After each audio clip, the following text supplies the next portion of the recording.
Monsieur Macron, il y a Paul Biya qui tue les Camerounais, monsieur Macron. Il y a un génocide au Cameroun, monsieur Macron. Paul Biya tue les Camerounais, monsieur Macron. Nous sommes des Camerounais, nous sommes des morts, monsieur Macron. Monsieur Macron, s'il vous plaît. S'il vous plaît, monsieur Macron. S'il vous plaît. Oui, monsieur Macron. Monsieur Macron, mon pays, il y a un génocide au Cameroun, monsieur Macron. S'il vous plaît, monsieur Macron.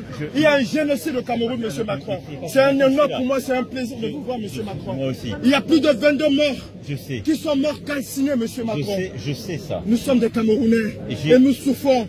J'ai pris la Méditerranée, monsieur Macron, je vous ai écrit et vous avez répondu. Vous savez mon engagement sur ce sujet. J'ai mis la pression sur Paul Biya pour que d'abord il traite le sujet de la zone anglophone et ses opposants. J'avais dit, je ne veux pas qu'on se voit à Lyon tant que le général Camteau n'est pas libéré. Il a été libéré parce qu'on a mis la pression. Là, la situation est en train de se redégrader. Je vais appeler la semaine prochaine le président Biya et on mettra le maximum de pression pour que cette situation cesse. Je suis totalement au courant et totalement impliqué sur les violences qui se passent au Cameroun et qui sont intolérables. Donc je voulais vraiment... je vous remercie. Je fais le maximum. Je vous remercie, monsieur Macron. Mais il y a plus de 12 000 morts aujourd'hui. Nous, les jeunes Camerounais, nous prenons la Méditerranée parce que nous avons à la tête de nos États des dictateurs. Monsieur Macron, la France est un État de droit. La France est un pays de droits de l'homme. Elle ne peut pas soutenir les dictateurs. L'Afrique a besoin du soutien de la France, monsieur Macron. Là-dessus, je redirai clairement, je parlais à Jeune Afrique. Nous sommes très clairs. Simplement, la France, elle est toujours prise dans un rôle, si je puis dire, compliqué en Afrique. Nous sommes un État de droit, nous défendons l'État de droit partout. Mais quand en Afrique, un président français dit tel dirigeant n'est pas démocratiquement élu, les Africains disent mais de quoi venez-vous vous mêler? Vous n'avez pas à nous donner la leçon.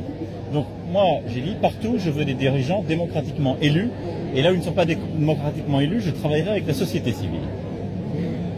Je mets la pression sur chacun et je travaille avec l'Union africaine et les organisations régionales pour mettre la pression. Quand le président Kabila était là, il y avait comme vous des opposants dans son pays.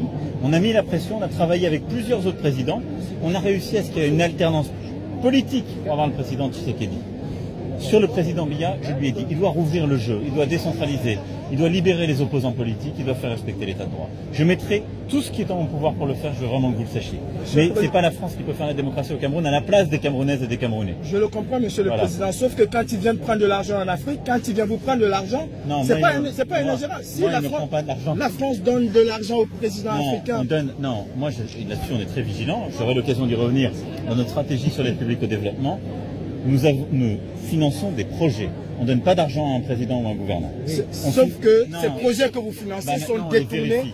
Alors non, si vous avez des sujets de détournement, faites-les-moi savoir, parce que partout on fait de l'évaluation, on vérifie, mais à commencer par des pays comme le Cameroun, on a besoin de financer des ONG, des gens qui aident la population civile. Il y a une dernière doléance, monsieur le président.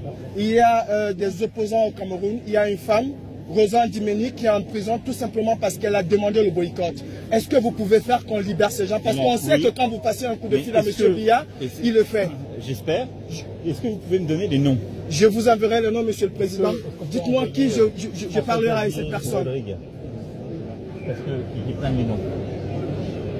Rosa Ndimeni, Mamadou Mota. Mais si je vous dis oui, je vais les oublier. Je ne vais pas vous mentir. D'accord, monsieur le président. Je préfère qu'il y ait quelqu'un qui les note. D'accord, monsieur le président. Et qui les donne à mon conseiller africain. Je suis juste un activiste.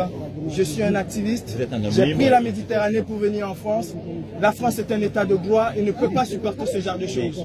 Très bien. Oui, pardon. Monsieur va vous donner des noms qu'il faut me donner à Franck Paris pour mon appel à Biya. Merci, monsieur. Merci, monsieur. Merci. Merci, monsieur le président. Bonjour. Bonjour à vous. Voilà. Comment allez-vous, madame? On continue. Vous allez bien? Oui. Bonjour, madame.